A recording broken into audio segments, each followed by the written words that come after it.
retrouve dans un bus vide, il n'y a que nous dans le bus. En même temps, on se rend dans un endroit où je pense qu'il n'y a pas beaucoup de Polonais qui vont comme ça sur un coup de tête tous les jours. On va en Slovaquie aujourd'hui et on est sur le point de passer la frontière, si tu veux leur montrer. Là, dézoome un peu. Et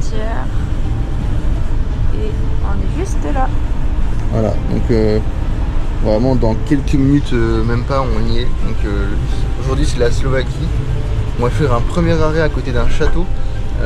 Château qu'on va visiter, enfin qu'on va regarder au moins de l'extérieur. Il fait pas très beau aujourd'hui. Et après on enchaînera du coup sur un village, enfin une station de ski. À côté d'une station de ski. À côté d'une station de ski. Voilà, donc on va être vraiment à l'opposé de là où on était par rapport à Zakopane en fonction des Hautes-Tatras. Donc on va vraiment être à l'opposé. Et puis voilà, donc on va passer 2-3 jours là-bas, un truc comme ça. Donc ça va être sympa pour voir l'autre côté des Hautes-Tatras. Et après on enchaînera sur le reste de la Slovaquie. Et ce sera déjà notre 8e ou 9e pays, je les compte plus. Mais ça avance vite, ouais.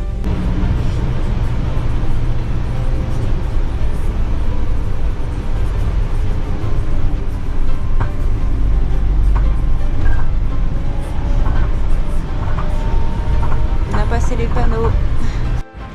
Donc on est arrivé en Slovaquie, c'est bon, c'est nos premiers pas dans ce pays. Et là en gros le but c'est de prendre du coup, comme j'ai dit, un train pour aller voir le château.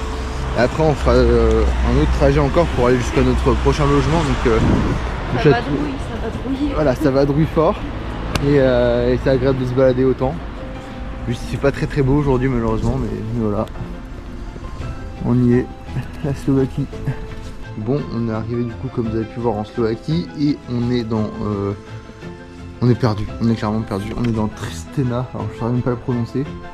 On est à la gare ferroviaire là et c'est une gare, littéralement c'est une maison. La gare c'est une maison et les trains, il y a 2 wagons.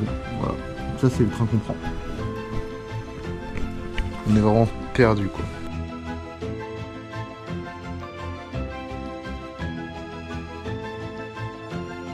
On vient d'arriver à notre destination, on est à Orawski, donc on est venu jusqu'ici pour, comme je vous dis tout à l'heure, voir un château, château qui est juste devant nous, c'est le château d'Orawski. Il tire son nom d'une rivière qui surplombe, voilà, donc il est juste ici, il est magnifique. En fait ce qui est très cool dans ce château, c'est que il est sur une petite montagne comme ça, une petite falaise et il surplombe tout ce qui est autour de lui, donc tout le village de Orawski, donc c'est très sympa. Il y a aussi je crois des films qui ont été tournés ici, un vieux film de vampire. En même temps l'ambiance s'y prête, hein. On voit là-bas au bout de mon doigt ici, il y a de la brume et tout, ça rend bien, franchement c'est stylé. Et le but c'était vraiment de le voir au moins de l'extérieur, donc on va faire un petit peu le tour, trouver un petit peu à manger aussi. Et on a pu profiter un petit peu des paysages slovaques depuis qu'on est arrivé. Alors c'est assez basique, j'ai envie de dire, c'est pas quelque chose d'exceptionnel, même si ça reste sympathique à voir. C'est des vallées, des montagnes, des plaines, c'est très sympa quand même. Juste le temps se prête pas trop à faire voler le drone, et ça je suis un peu dégoûté parce que je voulais faire voler le drone et faire le tour du château en drone. J'essaierai peut-être tout à l'heure, pour l'instant ça me paraît un peu complexe vu qu'on a des petites gouttes qui nous tombent dessus. Donc là on passe au-dessus de la rivière dont je vous parlais juste avant, donc qui est juste ici, et le château qui la surplombe juste là.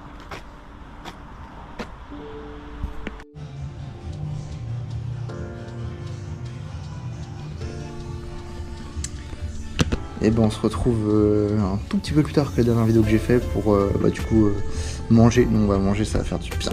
Il fait froid et tout ça, nous redonner des forces. On est dans un lieu assez sympathique, il y a des spécialités et tout à manger, tout ça. Donc là on n'a pas pris de spécialité parce que ça coûtait un peu cher et que déjà la journée nous coûte cher avec tous les transports, tout ça. Mais on va pouvoir s'en faire parce que c'est pas très cher dans notre pays la nourriture. Et en parlant de nourriture, il y a la bière. La bière là, j'en ai pris une petite, c'est une 33 centilitres, elle est à 1,80 €. Voilà, c'est le bonheur tout simplement.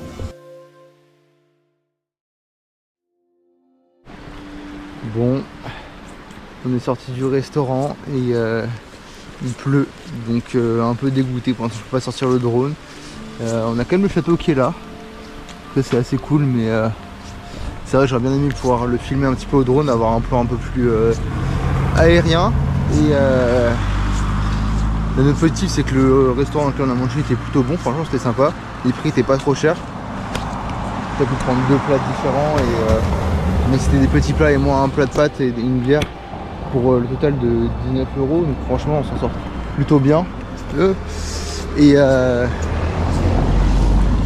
on va essayer de faire le tour du château, mais apparemment c'est pas trop possible, il y a la route qui s'arrête, donc on va voir ce qu'on fait. Mais là la pluie elle gâche un petit peu le truc, c'est dommage.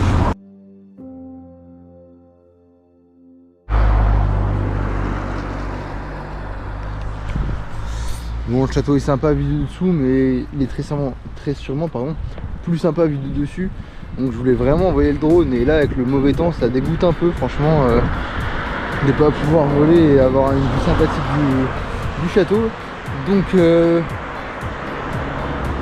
va rester encore je pense un petit peu ici, mais j'avoue que le village en lui-même c'est pas ce qui nous intéressait, c'était vraiment le château. Du coup si on peut le visiter, c'est pas, ça doit être sympa, mais c'est pas ce qui nous intéresse le plus, on veut vraiment voir l'extérieur. Donc là on l'a déjà vu de l'extérieur, mais je vais envoyer le drone et je pourrais sûrement pas, donc on risque de pas rester beaucoup plus longtemps.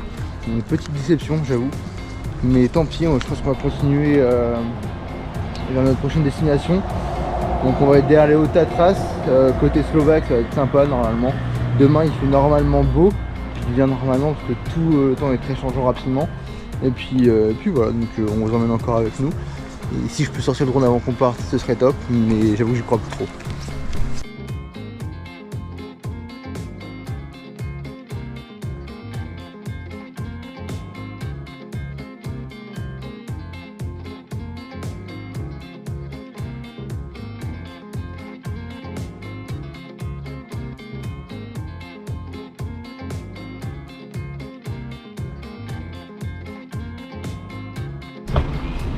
Bon, on avance tout doucement vers notre arrêt final. Il nous reste un dernier transport à prendre. Je sais pas, il dure combien de temps, si tu sais toi? 2 heures. Il nous reste un peu moins de 2 heures dans tous les cas de transport. Et on est arrêté au milieu... 1 heure en fait. 1 heure? Oui. On est arrêté au milieu des montagnes slovaques. Donc c'est très cool. Et on va arriver au pied des Hautes Tatras, mais de l'autre côté ce coup-ci, du coup en Slovaquie dans 1 heure. Donc hâte d'arriver. Je commence déjà à faire nuit, les journées passent beaucoup trop vite. Et puis voilà, donc on vous tient au courant de notre avancée, mais pour l'instant ça avance tranquillement.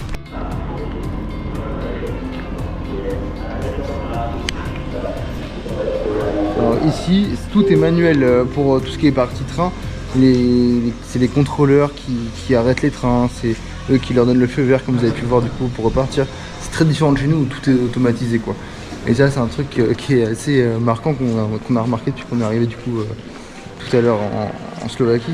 C'est vraiment les personnes qui sont chargées de la sécurité en gare, elles font vraiment leur travail, elles sont toujours là à regarder le train partir dans ses moindres détails.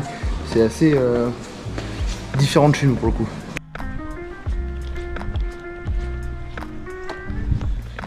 Bon, on est arrivé du coup dans la ville. Je ne pourrais pas la prononcer honnêtement, je n'en ai pas la capacité, c'est trop dur, c'est que des lettres S-T-R-B-A.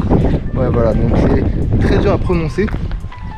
On arrive dans la ville, on a un petit peu de marche pour arriver jusqu'au logement. C'est spécial parce que du coup on est proche des montagnes. Et contrairement à Zakopane où on était, où tout était plus ou moins éclairé, là c'est très très sombre. Alors vous pouvez le voir sans le voir, c'est qu'on n'est pas à la caméra, vous entendez juste le son. C'est... On n'a pas payé trop cher, on a pris le village à côté de la station de ski. Ouais voilà, c'est ça. Mais du coup ce qui fait que tout est en noir, c'est un petit village paumé.